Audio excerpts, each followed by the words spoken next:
When men by their wisdom knew not God, it pleased God by the foolishness of preaching. Not foolish preaching, but what seemed to be a foolish method. Can you imagine what kind of an audience we'd have tonight if it was announced in the last night's paper that an angel would be preaching here tonight? I tell you, angels would leave heaven for this special privilege. But it has not been given to angels to preach the gospel, to tell the truth, to unfold the scriptures. Dear Christians, angels can't do this. We have been called to do it.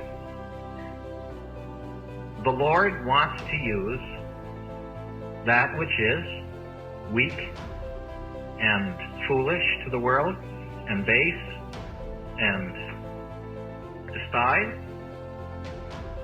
So you see, if you say, well, I'm not a very elocutionist, I'm not very smart, and I don't know all these, I can't argue evolution, creation, and I can't argue the philosophies of the world. God says, you qualify. So, oh, no, I didn't mean to do that. To say, well, yeah, that's exactly it. When you disqualify yourself, you qualify. Why, that's just exactly the kind of person I'm looking for. A person who's not depending on their wisdom, not depending on their eloquence, their ability. They're cast on God. And so when God pulls it off, God gets the glory.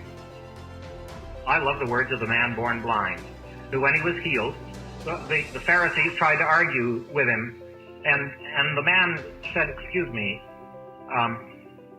one thing I know, I was blind, now I see. You know that?